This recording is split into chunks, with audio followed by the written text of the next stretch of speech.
All right, Eduardo. That is what I would call a real banger of an orchestration. So nice. You get so many things right. I mean, there are still a few little things I think you could work on. For instance, I don't think you really need harp at all. I mean, what's the need for that? And the other thing too is for instance, like bass clarinet. The bass clarinet really isn't doing anything that couldn't be done by bassoons and so on and horns. So I mean, you could definitely cut some extra instruments out of this and so on, and just kind of reduce it down to uh, say 8 winds, maybe 9 winds with a piccolo, and make things a little bit more economical, and still have the enormous amount of impact that you set out with this. But really, there are so many things I don't have to say, okay? But I will point out things that I feel that you got right in a really, just a really, really nice way that checks the boxes, right? So, for instance, you start out here kind of in that sort of calling it Wagnerian is completely wrong, right? It's like Wagner had his influences. Like he was very influenced by Beethoven, for instance, but he was also influenced by Weber and Schubert and Mendelssohn and so on, right? So I see this as more kind of like Carl Maria von Weber and Mendelssohn and so on. I mean, we can also we of course can hear the relationship between this opening theme and how it was possibly what influence that it had on the music that Mendelssohn wrote for Midsummer Night's Dream, right? For instance. So taking advantage of that is I think a beautiful thing. Of course, you could be a little bit more regular about your slurs. Sometimes, like if you have a slur there, you should probably have a slur there, and so on, right? So little things like that. But anyhow, in terms of balance here, I think that this is really nicely done. How the horns reach up here, the first horn reaching all the way up to written E, and then having the first trumpet take over just so seamlessly, right? I mean, of course, if you're listening, you can tell that the melody is changing over from first horn to first trumpet, but just there's a seamlessness of timbral quality there. I feel right. It just feels glowing, and it's just a beautiful combination. So, does this set the mood effectively? I feel that it does. I really feel that, like, even though you use kind of more modern instruments and a few modern approaches here and there, it really does have an authentic feel to it, right? It just really does feel Beethoven-like, right? Rather than reinterpreted Beethoven. Of course, it is reinterpreted. All of this is, even the most, the some of these orchestrations that pay homage to Beethoven's orchestration with like the most unerring accuracy, it's still a reinterpretation, of course. But I just really feel that there's a lot that's very true to the style here. So, um, moving on to the next issue, does the melody start with elegance?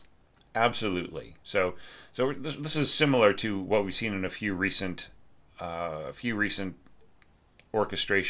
a few of these entries of the oboe doubling the first violin, right? And I really like the way that you separate this to fifths, and then you seamlessly go into octaves. Just like I'm saying, is there a natural transition to octaves as one of my criteria? You do that so beautifully here, and with the addition of clarinet and English horn coming in there to supplement what's going on with the oboe, and then the bassoons working together with the violas and cellos, right? That's just so well done. and then a little bit of horn in here too to just really, really underline what's happening here. It just has a really wonderful quality to it, and it hangs together really, really well. I mean, I don't know, Eduardo. I mean, I think I've seen your work before, but like, if this was your first work, if this was your first attempt, then I would say, wow, that was amazing. But it has the feeling of experience and a really good ear and a really good like a good sense of what the players would want to play. I'm just seeing so many things in here that are easier on the players, right? Now, I will say like a few things. You do not need to do this incomplete tie. If you want the double bassists to make this note last for 2 beats, then just write in a 2-beat note, right? It's perfectly fine, right? And then here you'd kind of do it again. There's no need for that whatsoever. Just write in half notes if that's what you mean. Okay? All right. And then I think that like one little caution I would say, I don't think there's any need to go a duet here with your French horns. I think a single horn will work perfectly fine, and it will actually enrich the harmony that's going on here with less complications. That's just my feeling. All right. Especially in creating this harmony here between the 2 violins to have that much weight right in the middle on a sounding E, right? It's just a little, right? I would rather that you had some kind of doubling of the second violin, and then that adds the question of why can't the second violin also play Diez and so on. So I think you're better off with just a single horn note right in there. Okay, and then just really love the way that you have inhabited the crescendo so beautifully, and then left it out of the English horn. That's absolutely perfectly fine. Right, okay, and now we're going to the next little section in here. I feel like I'm racing through this evaluation, but it's still saying everything that needs to be said. So do not feel cheated, Eduardo, by the fact that this is probably going to be a much shorter evaluation. It's just like I can't say, oh, you need to do this, you need to do that differently, and so on and so forth, because you've done, I don't disagree with practically any of your decisions here. Okay, except for harp. You just totally don't need harp in here. Do you know what I mean? And if you were going to score harp, I would mark it up to mezzo piano, right? Just so that it has a bit of a chance against these strings. Okay, so let's get back to the Leggermente section. Okay, so is there a contrast with the theme? Yes, there is, right? So you just go to winds here. Is there a contrast between lines? Yes, there is. You are contrasting between flutes and then clarinet and oboe and so on, right? Do you add a little bit of harmonic support? You do in the pizzicato, right? So it just really the way that this is scored really leads you forward. One thing I would just say is you don't need a duet here in your bassoons. I think just a single bassoon is going ba ba ba ba bum is better than the sound of the 2 together. Va va va va va. There's kind of that mixed sound, which I think that it doesn't. I mean, I know why you're doing it. It's because you have a duet flutes here, right? And then you've got you're tracking below with the first clarinet and then the second clarinet. Now, here's where I would depart from what you are suggesting. I think that you would be fine just to continue having your first clarinetist play, right? Because they are warmed up into this. They might as well just play the next one, right? There's no need to trade off to the second. There's any risk factor that there might be with the second player not having studied as much as the first is taken away, which is is rare, but it can happen in say a semi-pro or students orchestra situation. And then there's also just the sense that the player, that's their role, right? It's their role to play this. Yabba da da da da da da. You know what I mean? That is their thing. But I understand, you have this idea. It's okay, we have a duet flutes here, supported by clarinet below, and then, bassoons below that. And then we have oboe and clarinet together, and then a duet bassoons below. I think that this could be simplified a little bit. but no, it doesn't have to be too much. But I don't think you need a duet bassoons down here. Okay, it's just more expressive, right? Or individually expressive. So here we've got this ya ba ba ba ba da da da da da da da da da.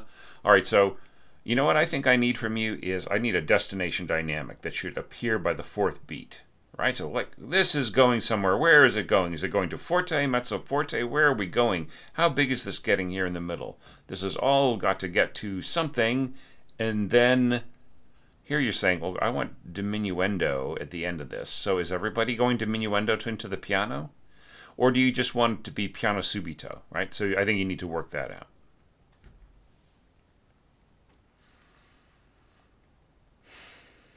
Yeah. So here you could go to split voices, to go to first and second voice on this, just for clarity, so you don't have to keep writing a duet over and over.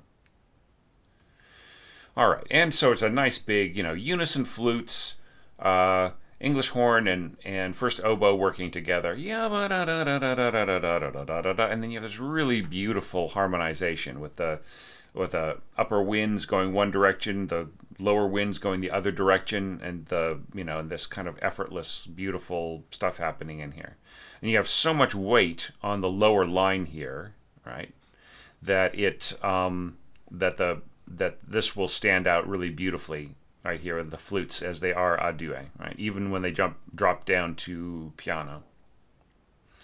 Yeah, so it's just really wonderful color right in here and just very solid orchestration. And, question, is there, does the harmonic density set up what happens to follow? It does, and it does in a really beautiful way here with the clarinets working with the violas once again, and then this other stuff happening, and then trombones filling in, just having a little bit of a push here, right?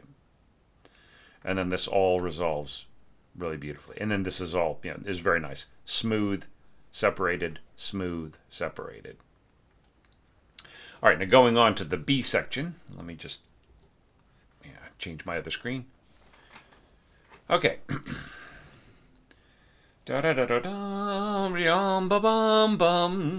It's too bad that your mock-up didn't interpret this correctly. So, because like with the turn, it should be right on the beat, and it should also have the trillo on it too, right? So it isn't da da da da da da. It's da da da da da da. Excuse my lousy singing and coughing. Da da da da. Right, that's what Beethoven needs there. So, just a little bit, put the trillo back in. So, is this a fresh new color? I mean, it is kind of like it's the first time the oboe is playing all by itself, right? Just a single oboe is playing a featured line with very, very simple accompaniment, clarinets, and a little bit of horn. I think that's just really sets things up. And then this is so beautiful in here. This and scoring the flutes on separate staves really facilitates the score reading for this, which is good for everybody reading along at home. And then just little kind of punches of these these little melodic notes kind of taken at bum bum bum bum bum bum bum bum bum bum bum bum bum bum bum. That's just really, really nice here on the piccolo up an octave. Yeah, and it just it brings a whole new sense of urgency. It's so great. And then right in here, right after we have our question of complementary timbre, your middle winds work together to sort of expand out here. I mean, I can totally see why you're using bass clarinet here, because it's just it interferes with the sound a lot less than if you had brought in bassoon here below the bottom. But just respectfully, speaking, I think that it's a question of can you get can you get an orchestra with triple winds to play this, right? So it's just that's the thing. I think that if you can economize a little bit on some of this, then I think you can I think you can get it performed or at least read. And then here you're kind of accenting the on beats with the dissonance, right? But could I just point out to you, Eduardo, the possibility that it's really the here written A sharp and A natural that really needs to be accented and nothing else, right? Right? Is that's really what needs to be brought out in the chord rather than the entire chord. I feel like if I'm playing that piece on my own, I just sort of lean on my middle finger or my ring finger, depending on how I'm fingering that chord. So just like I just add a little bit of, I guess I would use my third finger on the accent and then my ring finger on the G sharp that followed it. Right. So thinking about the original key of F sharp I would have G double sharp. I would be pushing with my third finger and then just making it homogeneous on the upbeat. Right. So yeah. So I think the only thing that really needs an accent is the right. So and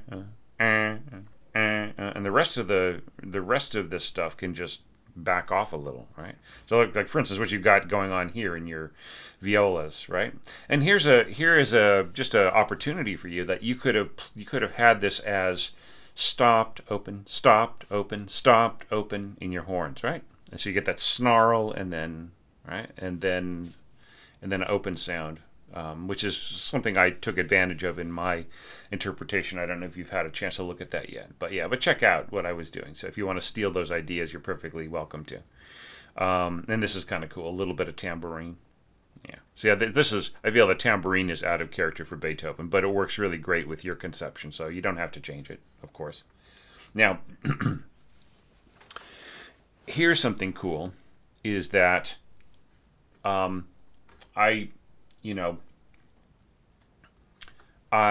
had an evaluation criterion which said, think ahead to the widening gap. And you kind of are here because you are continuing on your bassoons and horns and, adding more excitable strings than we had previously in the winds. But you're trading off between the voices in the same pattern, and I think that is so powerful because like you keep everything fresh. So I completely approve. Crescendo poco a poco. Exactly right. Right. Now I don't feel that this needs to be piano, right? The fourth horn. By the time you get to here, I think that the horn should be at least mezzo piano altogether, pushing forward to the forte, right? If not louder.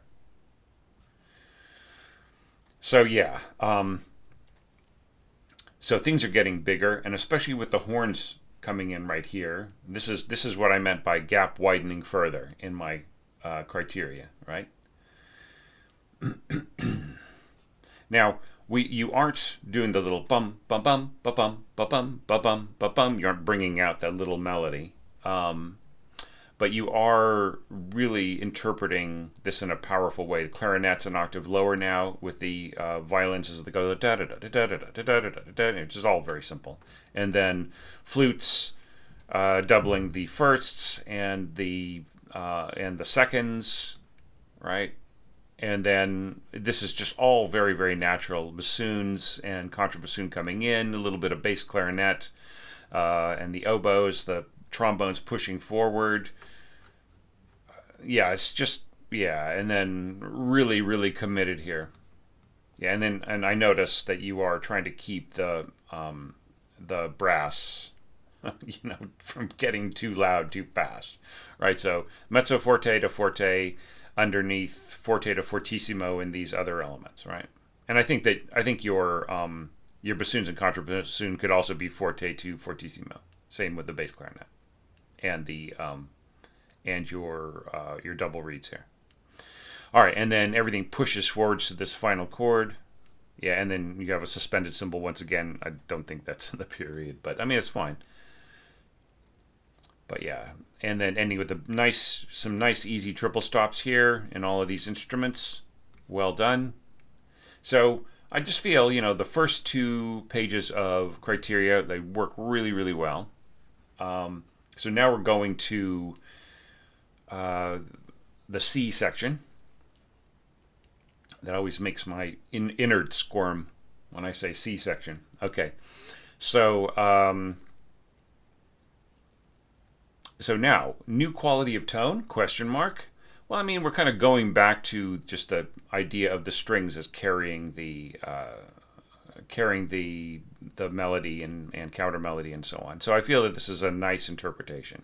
So like what would have been really good harp scoring here is big rippling chords rather than these very simple, plain Jane kind of, horn chords or brass, perfectly voiced brass chords, kind of interpretation. I think big glittering chords would work better here if you really are stuck on having harp in here. But I mean, like, you hardly have your harpist do anything. So, I mean, that's the part that's easiest to cut, right? Same with your percussion. I mean, you hardly have your percussion do anything. So, that's also something that can be cut if there's a question of having enough money, right? Okay. So I really like this. Just effortlessly going over to the violas and the cellos. I think that this is really nicely done. Just the dovetailing and everything, and the cellos coming in underneath, and so on. That's really lovely. And then imitated, right? Just like I have in my criteria, contrasting timbre is with everything, and you do that. Clarinet with bassoon below, right? And that's such a nice dark combination. And then ba-da-da. So lower winds, a bit of brass and strings, right? And then we come back to that color. I love the division here. I think I would. I think I would make this two separate bow strokes. Da da. I just feel it's like, especially for the second violinist, that's a little bit easier, with the bow and the fingers and everything else. I think that just works better. And then, and if they're both, so all right. So think about this logically. Okay. So if we're going da, down, up, down, right? I think you can hit this as a down bow, right? And get rid of the slur. Down, up, down, right?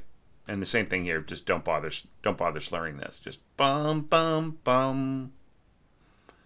Then I think that all works out a little bit better. Okay, see, like I can talk about the fine points if I don't have to constantly talk about the other things. And then, okay, once again, I'm gonna say it again. You don't need to do a duet on all of these, because like on the whole question of a duet is you need to, like, using a duet wins when they are supporting the same line in strings. They're unison with strings doing the same thing. That's a beautiful color, nice and warm and strong. But you really, like, when these instruments are isolated like this, without, they're in the forefront, right? Then you want them at their most expressive and individual. That's my feeling. So just a single flute here will say much more than two flutes stuck together will. And the same thing is true of the clarinet here. Like, you could hear in your mock-up that there's some phasing, right? Like there's the kind of eerie sound of the two instruments, the two clarinet parts being slightly detuned with one another, and that will happen in real life, right? Think of the opening of the Fifth Symphony, the Tchaikovsky's Fifth Symphony. Like, you have this real kind of eerie, kind of slightly trashy sound, which is exactly what was intended. So yeah, so right, and then I think you could just go straight here to now. I have a problem with this with this as well. Like here, you don't have a duet unison. You have an octave unison, but doesn't it kind of have this slightly grunty sound? No, don't you kind of hear that kind of grunty sound? What if you just had bassoon on top, and then you cut the second bassoon part, and then you had the strings below, and then listen to how that has a so much more smoother of a sound, and you get the beautiful sound of the first on top, or even just maybe just have the first part go down to the second, and then just have this lower line going unison with the cello. But like I think that the octaves in the bassoons they just have a weird quality to them, right? That just doesn't feel quite natural to me. But this is really nice, the way that you go back into the repeat. All right, but there's a little bit more. Wait, there's more.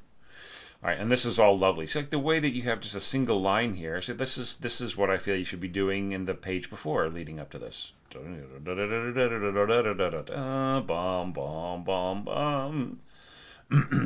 Yeah, and this is just so cool. So here I feel like you're sort of living up to the challenge here of, really having mixed roles in different groups, right? Rather than having so much differentiation, and it's working beautifully. So that just, you have this kind of chorale here with your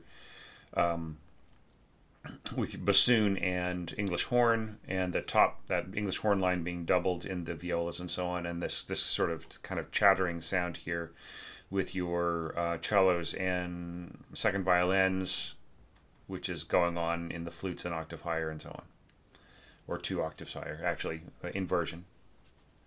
So, yeah, I just feel this is really nicely done, and then kind of going into unison together here. Da, da, da, da, bum, bum. Yeah. Da, da, da, da, da, da, da, da, da, da, da, da. I mean, the way that you've got this scored, it will end up sounding just like repeated C minor thirds, right? Ba, ba, ba, ba, ba, ba, ba, ba, ba, ba, ba. Like, do you really want to erase that whole sense of alternation that's in the original piano part? Da da da da da da da da da da da da da da. Do you know what I mean? It's just there's something kind of eerie about that whole thing. Hang on, I've got to hang up in one of my screens. Okay. All right. Anyways, but all of that quibbling aside, I feel this is really powerful. Bum, ba, bum, bum, bum. I feel that if you were to like crescendo here, it wouldn't feel so just sudden, right?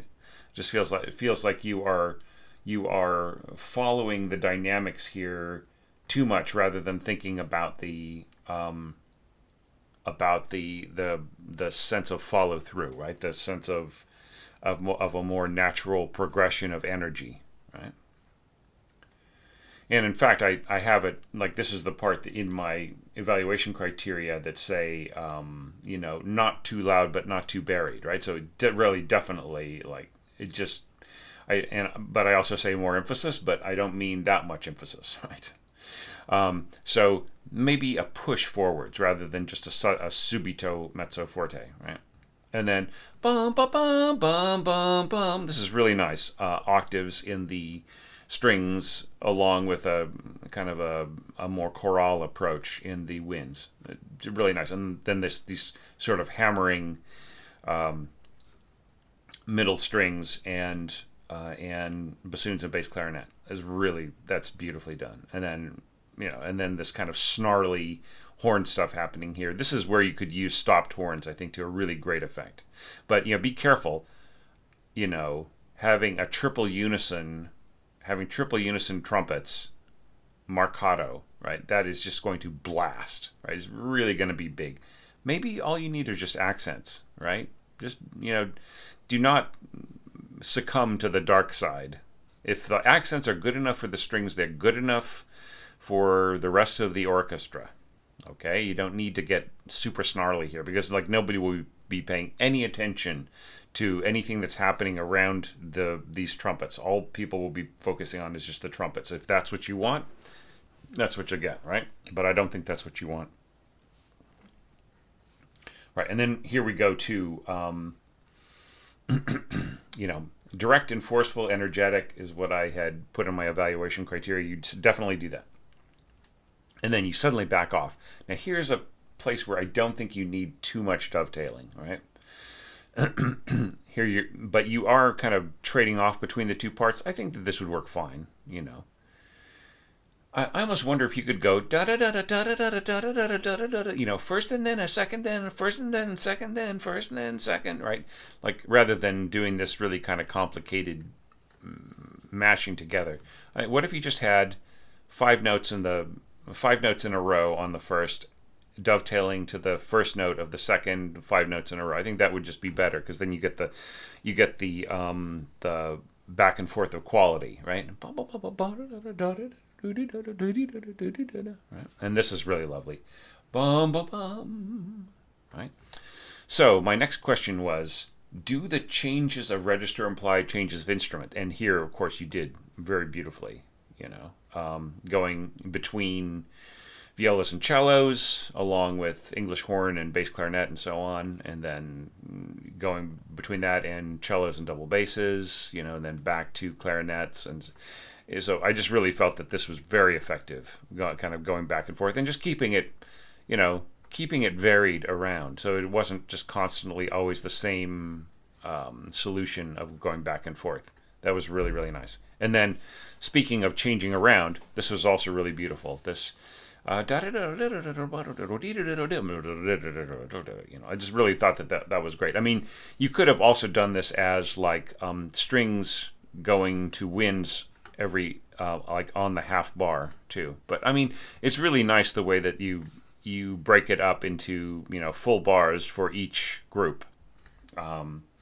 You know, and that's exactly what I've got in my criteria, right? Same instruments or over so many bars or some kind of alternating of timbres, which you absolutely do. Right, and then I have a question of direct transcription or added harmonic support going for this, and pretty much you just go for a direct transcription, just having everybody racing down together, and then, you know, then and more so with the piccolo, right? Yeah. Be careful, like in a situation like this where everybody's running down to the bottom like this. When you start stacking pitches higher and higher and higher, then we lose the sense of direction, right? What we end up having is, with something like this where you spread it out and you just keep adding octaves higher and higher here, we have the sense of function, but we've lost the sense of everybody moving down to the middle C, right? Everybody just headed for that middle C with all of their energy, right? So just like we have this massive octave here, right? So yeah, once again, if that's what you hear, if that makes sense to you, especially with having, you know, triple unison C above middle C sounding,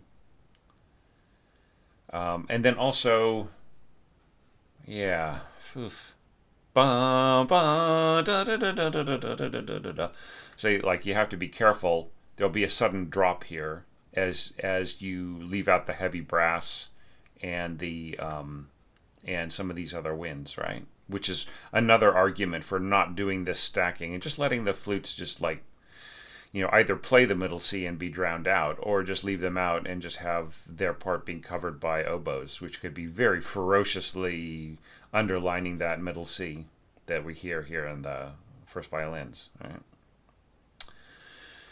So, yeah, I mean, it's like, obviously there's still a little bit more work to do on this, but there's so many right things about it that I just really enjoyed, you know, like I felt like it gave me freedom to, like, not have to, you know, talk about some other things too. So, but, you know, there's so many wonderful differences of opinion artistically on what to do with this piece that it just, you know, like even in a situation where I'm, you know, where I'm doing a lot of basic suggestions about phrasing and bowing and things like that, there's still like the, you know, the differences are so fascinating, and that's what always keeps it fresh for me. You know, it's sort of like being a teacher of piano, right? People would always ask me, like, do you ever get bored of teaching like the same pieces over and over again, you know, whether it's like beginning piano or intermediate or whatever? And it's like if all I'm focused on is the music, then what am I doing teaching, right? What I'm focused on is the student, right? Is the musician. To see a new musician take place, like just somebody came in and they knew nothing about music except for the fact that they loved it. And then by the time they, had their last lesson with me, they could play all kinds of incredible stuff, and they were a musician, not just somebody who wanted to play music. That can never be boring. If it is boring, stop teaching, right? And it's the same thing with this, right? I am constantly have my sense of imagination refreshed, and the sense of possibilities are confirmed to me, and it is such a wonderful thing. So thank you very much, Eduardo, for showing me where your imagination could take you, and for and also for like sharing it in a way that everybody else could see it, and learn from it, and like some of your choices and some of those other things in here that I found very very enlightening as well. So I mean, this would be the point at which I would say, oh Jesus, I hope you are able to contribute to the next challenge that I do, but unfortunately, due to my health, I don't know when that would be. I'm not saying that I will never do these challenges again, but I am saying that there might just be a limit to what I can do over the next couple of years. So don't take that as a sense that I am not going to be doing this anymore, but just that the possibilities for me are kind of getting a little bit constricted. But I'm hoping that my health is going to turn around. I mean, if it hadn't a little bit, then I wouldn't be able to get back to these evaluations, right? So I'm very happy to say that that it was great to look at this piece, and it's just so exciting to be back doing this. And I'm glad, I'm seeing a few hundred views on each of these videos, and that's enough for me. These evaluations are all about improving improving orchestrators and making them stronger, and bringing the community together. And even if that's just a few hundred people at a time, then that is good enough for me. It doesn't always have to be 10,000, 20,000, 100,000 views on a video. I just think that's completely unnecessary. And I'm kind of almost glad that we have like little almost like little club audiences, right? This is like that. This is my nightclub act, not my stadium act. Right. So thanks again. And, I'm looking forward to evaluating the next one now. I'm getting very excited about it. See you then.